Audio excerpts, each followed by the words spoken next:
Janine, sa sobrang in love kay Echo, nalimutan ang itinatanong ng mga co-host.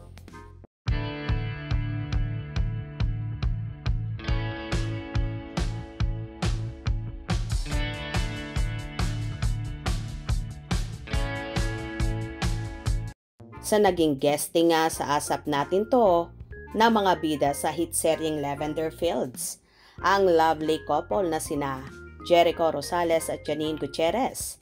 Natanong kasi ng mga co-host ni Janine ang dalaga at ayon nga kay Janine, "Ako, anong tanong nyo?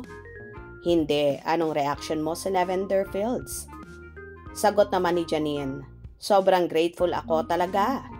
Siyempre, bukod sa cast at crew, sa lahat ng nanonood at talagang nag-invest sa kwento. Yun nga, may kanya-kanya mga manok at mga gustong ending, ganyan.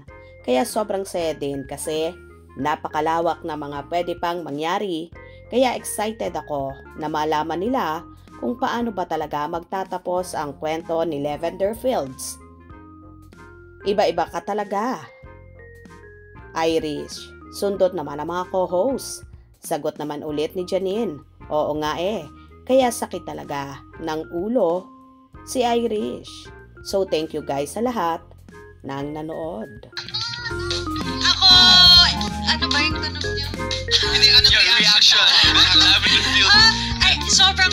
Sobrang grateful ako talaga. Siyempre bukod sa cast and crew, sa lahat ng nanood at talagang na-invest sa kwento. At yun nga, may kanya-kanyang mga manok at mga gustong ending, ganyan. Kaya sobrang saya din kasi napakalawak na mga pwede pang mangyari. Kaya excited ako na Lutang si Janine sa sobrang in love kay Echo.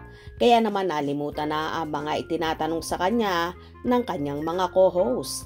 Iba talaga ang pakiramdam kapag totally in love ka, kaya naman nawawala ka minsan sa sarili, lalo pat kaharap at katabi mo ang iyong inspirasyon.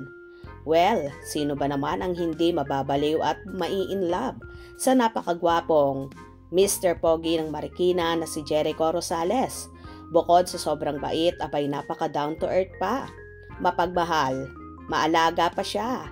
Swerte rin ni Janine kay Echo dahil kitang-kita kung paano siya pinoprotektahan, minamahal at inaalagaan ng aktor na todong-todo. Kaya naman so happy rin ang kanilang mga supporters sa nagaganap ngayon sa love life ni Janine na nakita na ang dawan at kakasamahin sa habang buhay. Anyway, itodo na natin ang support sa Econin at sabay-sabay nating panoorin ang pagtatapos ng Lavender Fields na palaging tumutok sa maiinit pang ganap sa Econin sa mga susunod nilang proyekto na di pa idinadetalye ang ilang kaganapan dito. Sa ngayon, i-enjoy muna natin ang palagi ang hatid na paayuda ni Janine at Jericho na palaging magkasama kapag may free time sila at ini-enjoy ang bonding moment ng bagong lovebirds. Love you, Econin. Kung nagustuhan mo ang video na ito, comment down below.